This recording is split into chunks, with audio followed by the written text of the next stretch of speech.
Hey, salute wrestling friends. Welcome to the Figure 4 TV, also known as Goodbread Wrestling. I got my guy, Red Carpet Ring, also known as Toxic Ring Scandals, in the building. What's going on, my guy? How you feeling today? I'm good, man. I'm good. We got Wrestlepalooza in another week and a half. And that's what's up. So, guys, today we're going to definitely chime in, and I should have had this conversation with you guys a while ago, but you know what I mean? I had other things to do, but we're going to have this conversation because we all saw the epic return of AJ Lee. But we got some concerns. And remember, when we do our content over here, we do it from a writer's standpoint. We do it from the owner's box, not from the fans. All right, guys? So y'all check out the intro. And when we come back, we're going to break this thing down.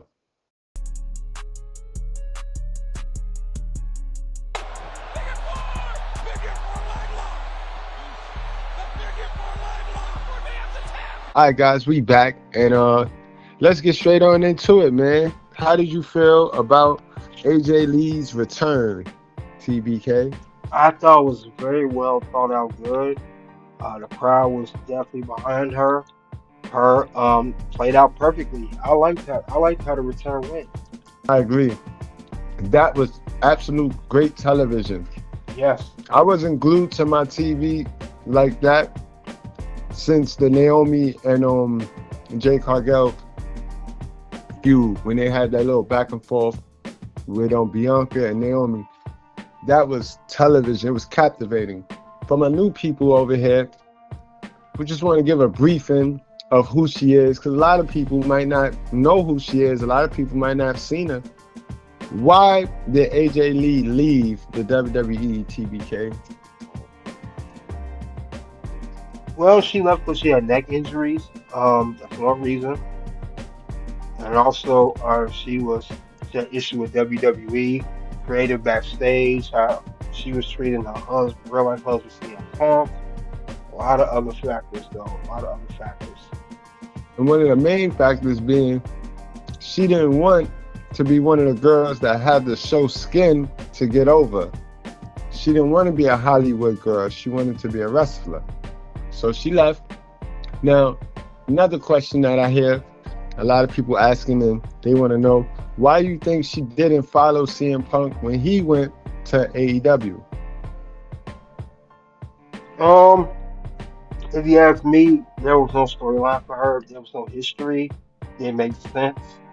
And two, we all due respect, AEW was a brand new company. I'm pretty sure CM Punk was also filling that out, if there was even a chance to do it. But it really was no storyline involving her husband that would involve her. It definitely wasn't no storyline. She had no history. She didn't know anybody. She don't know Tony Khan. She back in WWE because with or without Punk, she still has relations with some of the people in the back, with some of upper management as an Right. individual. AEW didn't make no sense. I mean, well, and I'm pretty sure while Punk was there, he was telling AJ how it was backstage. He probably said, even if I considered it, nah, it's a definite no. And that's true because it happened so fast. Like, Punk didn't stay for too long in AEW. Like, 2 years. they, right.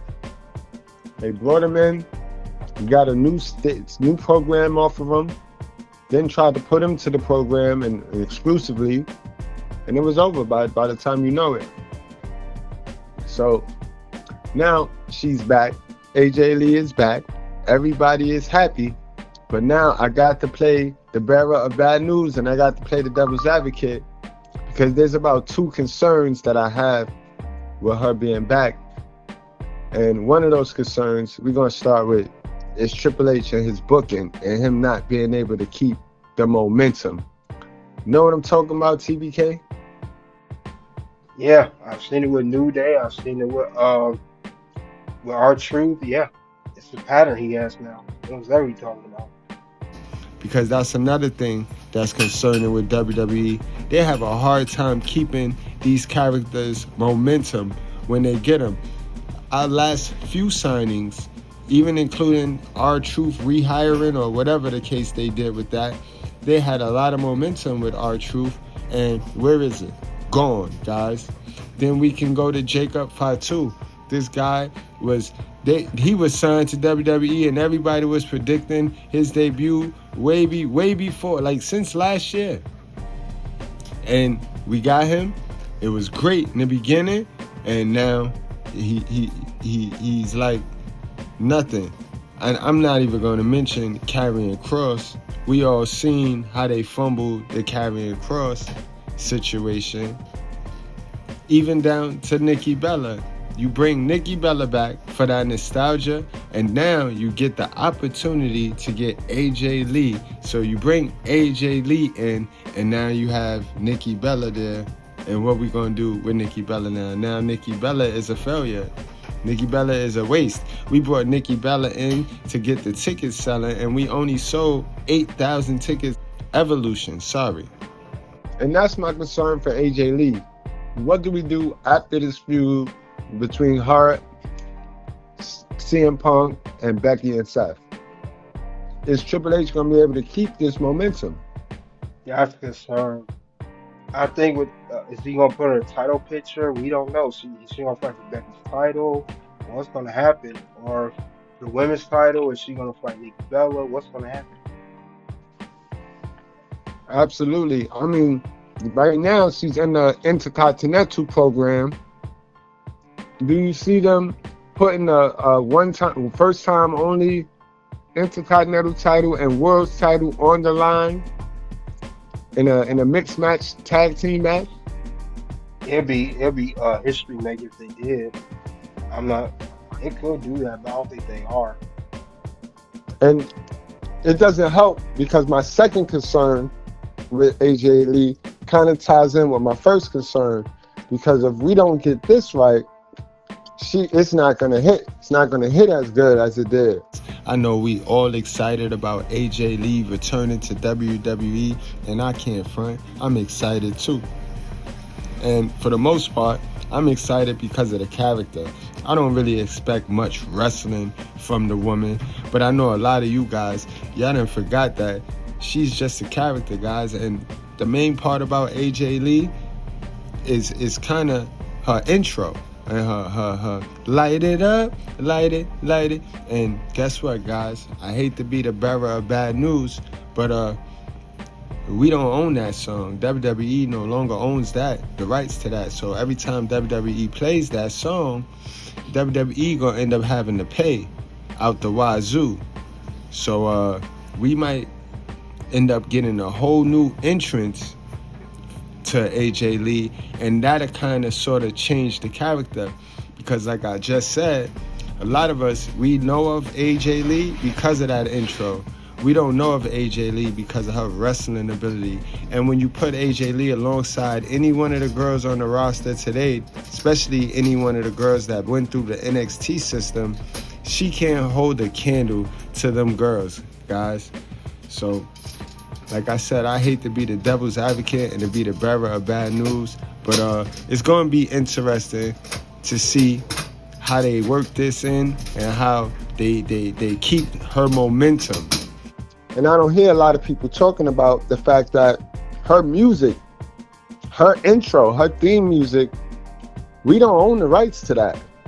So every time we play it, we're gonna be coming out our pocket. And we know that we don't like coming out our pocket, because we almost lost Yeet. We wouldn't have never had Yeet if we didn't come to an agreement to where we could have full ownership and not have to pay every time we use it. So how you feel about that, man? It's a lot to take in. If you're not going to take it to the top, if you want WWE invest like that, you did with Yeet. We saw what happened with Jay, became Intercontinental Champion, World Champion, World Rumble winner. You're gonna have to do something with AJ. You're gonna have to put a title on her, do some kind of long-term storyline with her, long-term booking. So definitely, you gotta do it right. But we won't even get to a title or any of that if we allow them to touch her music. That's what we talking about. Her music is important. That's that lighted up song that everybody blew that blew the roof off last on SmackDown.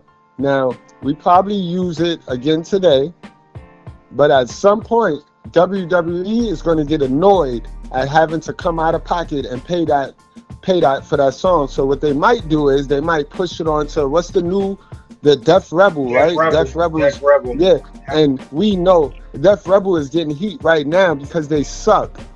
They suck. Yeah.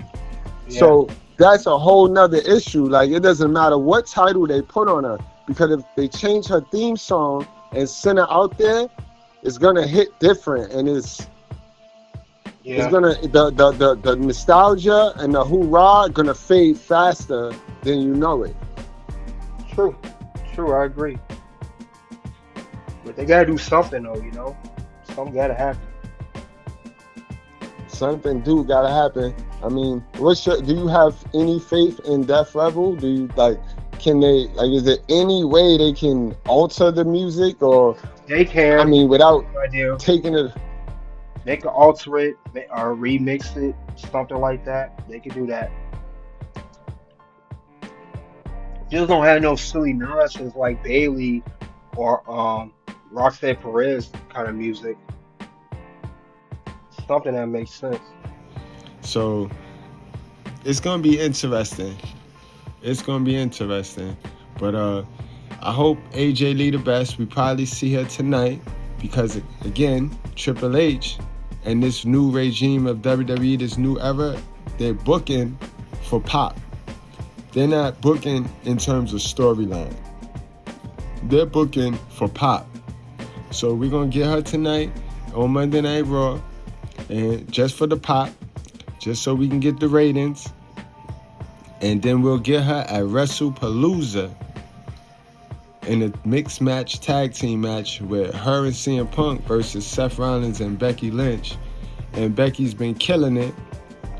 But again, we rely on this nostalgia act. We rely on these old folks, and that's no knock to AJ Lee, but she counts as an old folk.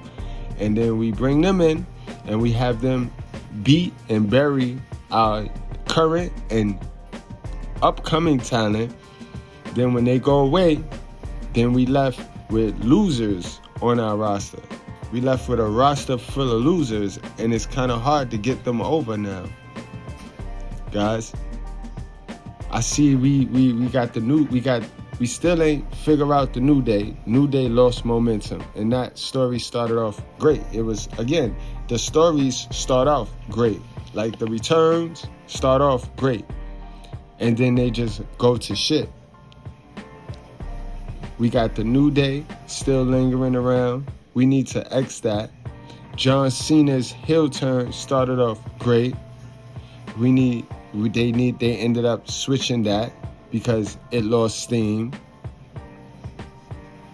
We got to get it together at WWE because we have the characters, and that's probably our biggest problem, because we keep signing superstar after superstar, return after return, and we don't have the TV time. Keep in mind, guys, Monday Night Raw will be trying something different for the next month, for the rest of this month coming. They'll be coming on 7 o'clock Eastern time. 8 o'clock for, what's that? 7 o'clock Eastern, 6 o'clock Central, if I'm not mistaken. So they'll definitely be trying that out because of the Monday Night Football and the NFL schedule. So they'll be moving up, and they'll be hoping to keep their ratings up.